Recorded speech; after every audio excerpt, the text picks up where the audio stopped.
So one of the main things I want to talk to you about when you go to use Wikipedia in your research is article protection. Okay, common misconception by a lot of teachers is that anybody can log into Wikipedia and make changes to any article they want.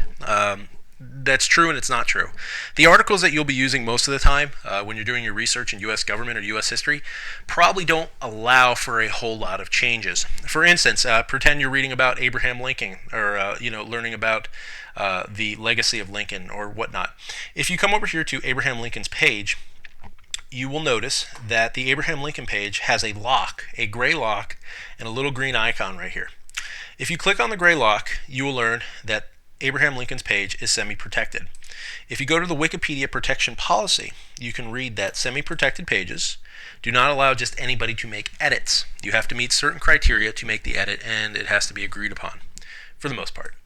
If you go back to Abraham Lincoln's page on Wikipedia and you click on View History, you will see that most of the edits to the page are basically grammatical.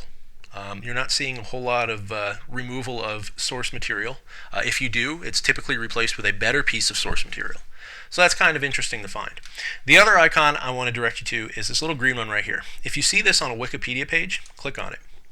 It'll tell you that it is a good article. And you can read there and find out what a good article is. You can backtrack, go to Abraham Lincoln's page, click on it, and read about it.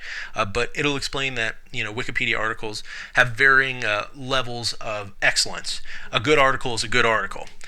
There are featured articles on Wikipedia, and these are considered the best of the best on Wikipedia, or close to the best of the best, or what they want everything to ultimately be.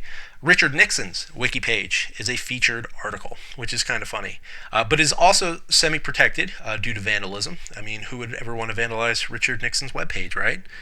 So, kind of interesting. So, when you're looking for pages to get that background information, that foundation of knowledge on Wikipedia, look for pages that have a protection on it or have a bronze star or a little green circle, like Abraham Lincoln's page for the good articles. Good and featured articles are typically best, and you can build a lot of knowledge from the information you find there. So keep that in mind. And that's basically protection versus article quality on Wikipedia.